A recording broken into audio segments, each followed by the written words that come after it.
یکم سپتامبر پرزیدنت جمهوری تاجیکستان پیشوای ملت محترم امامعلی رحمان و رئیس مجلس ملی مجلس عالی جمهوری تاجیکستان رئیس شهر دوشنبه محترم رستم امامعلی در ناحیه سینای پایتخت مؤسسه تحصیلات میانه عمومی رقم 19 را مورد بهره برداری قرار داده. در روز دانش و آغاز تنتنوی سال نو تحصیل 2024-2025 اشتراک نمودند. سرور دولت محترم امامعلی رحمان این انشاءات زیبا و زمانوی را افتتاح نموده آن را در روز آغاز سال نو خوانش تحفه ارزنده حکومت جمهوری تاجیکستان برای اهل معارف و نسل خوشطالع کشور نامیدند. ضمن شناسایی با شرایط تحصیل در این مؤسسه نو تعلیمی ذکر گردید که مکتب از 4 آشیانه و تختخانه عبارت بوده. برای 3500 خواننده در 2 بست پیش بینی شده است. این شد با دستگیری از سیاست آبادکاری حکومت جمهوری تاجیکستان از جانب رهبر جمعیت دارای مسئولیت محدود سرمنزل صاحبکار وطن دوست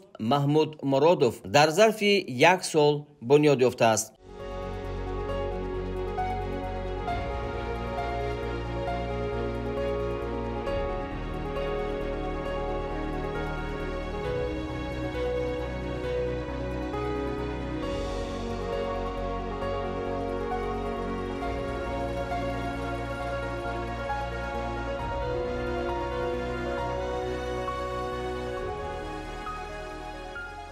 مکتب نو از 75 صنفخانه و دیگر انشاءات یاری رسان عبارت می باشد. مورد ذکر است که همساله در عرفه سال نو خوانش با جانبداری از سیاست معارف پرورانه پیشوای ملت در تمام شهر و ناحیه های کشور و شهر دوشنبه مؤسسه های نو تعلیمی با شرایط معاصر و جوابگوی طلبات بنیاد و مورد بهره برداری قرار داده می شوند تا نسل امروز و آینده صاحب علم و دانشمند گردند و برای رشد تاجیکستان صاحب استقلال سهمگذار باشند. مساحت عمومی زمین مؤسسه تعلیمی 15000 متر مربع را تشکیل داده. در آن غیر از بنای اساسی و انشاءات یاری رسان همزمان میدانچه فوتبال خرد بنیاد گردیده است و من بعد آموزگاران و خوانندگان از چنین شرایط مساعد میتوانند ثمرناک استفاده نمایند. به خاطر مطابق ساختن مؤسسه به طلبات استانداردهای جهانی در اینجا تالار مجلس با 462 جای نشست، کتابخانه، تالار بر هوای ورزش و آشخانه با 348 کرسی ساخته شده است.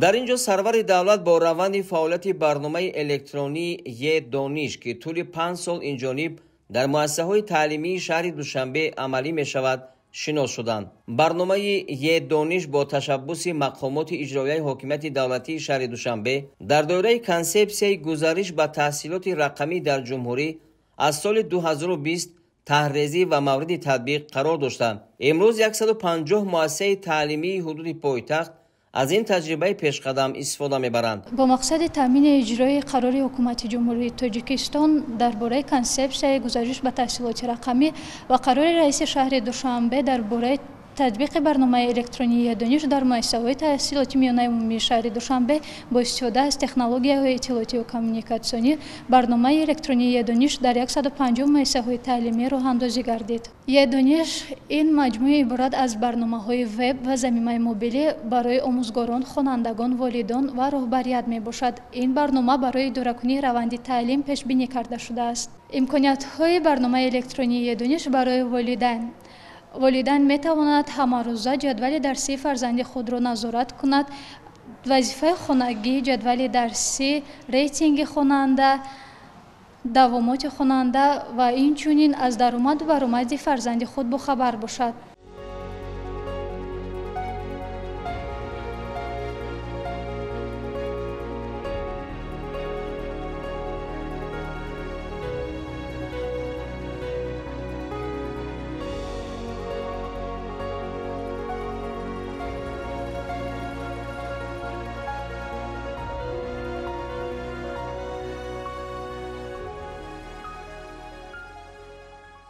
بعد شناسایی با شرایط تعلیم در مؤسسه تازه بنیاد، پیشوای ملت محترم امامعلی رحمان به صفت کارهای ساختمانی بهای بلند داده با صاحبکار وطنی برای چنین اقدام شایسته و تحفه ارزنده برای خوانندگان پایتخت اظهار سپاس نمودند. از سیاست پیشگرفته جناب عالی که صاحبکاران را دستگیری میکنند ما برخوردار هستیم و از نام خود با پیشوای ملت جناب عالی امامعلی رحمان مننت خود را بیان میکنم که امروز ما توانستیم که این مکتب رقم 19 شهر دوشنبه رو سپاریم و برای کودکان شهر دوشنبه بهترین شرایط رو مهیا نماییم. مؤسسه با طرح معاصر و جوابگوی طلبات معماری و ساختمانی با صفت بلند ساخته شده. همه صنفخانه‌های تعلیمی با میز و کرسی و عیانیت‌های خوانش تامین می‌باشند. راهبر دولت ضمن شناسایی از روند تحصیل و صحبت صمیمی با آموزگاران و خوانندگان تاکید نمودند که در شرایط پیشرفتی با سرعت علم و تکنولوژی نسل خوشبخت دوران استقلال باید دانشمند و باسواد باشند و برای رشد وطن عزیز سهم ارزنده خود را گذارند. مؤسسه تعلیمی از 5 بینای با هم پیوست ساخته به استفاده داده شده است. 3500 خواننده به تعلیم فرا گرفته میشوند.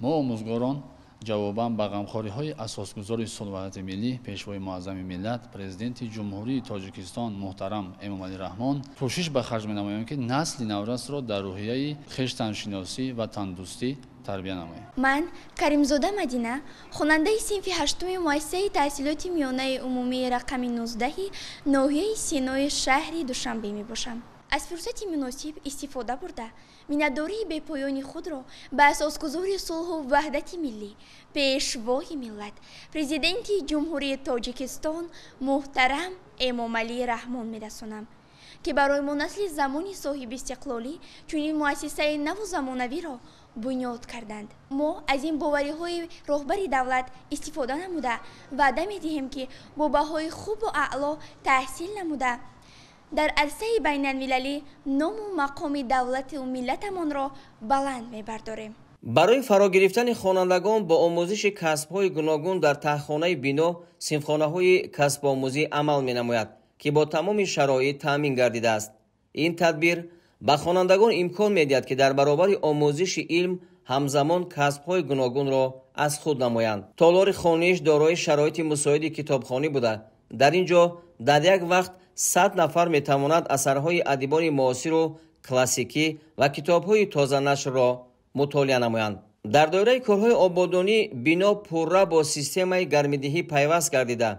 همزمان در همه تالارهای خوانش و صنفخانه‌ها کامراهای نظارتی نصب گردیده است که توسط آنها روند تعلیم پیوسته نظارت کرده می شود. اطراف مکتب که 5700 متر مربع را تشکیل می دهد مومپوش و سنگفرش گردیده با شناندن 200 بیخ نهال درخت آرایشی و سایه افکن، چراغان کنی و سبزگردانی صحن بنا به یک مکان زیبا و نظرربا تبدیل داده شده است. مورد ذکر خاص است که با دستگیری به واسطه پیشوای ملت جانبداری مقامات اجرایی حاکمیت دولتی شهر دوشنبه و همدلی صاحبکاران وطنی با سیاست سازنده و معارف پرورانه حکومت جمهوری تاجیکستان در عرفه روز دانش تنها در پایتخت کشور 6 انشاءات معاصر ساحه معارف با بیش از 12000 جای نشست به استفاده داده شد.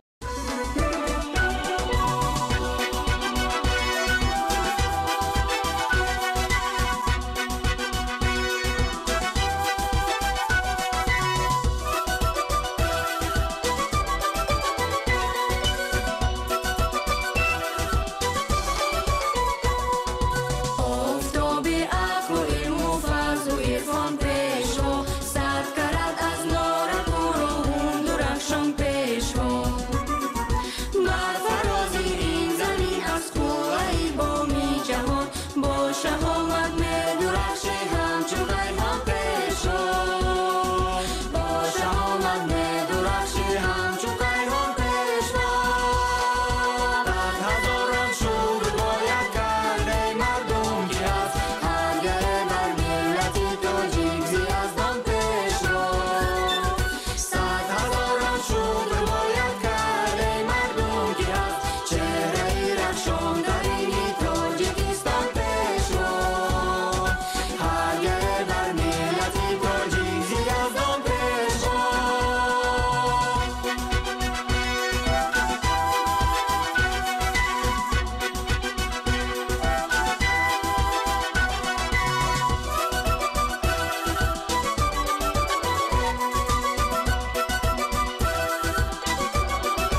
سازی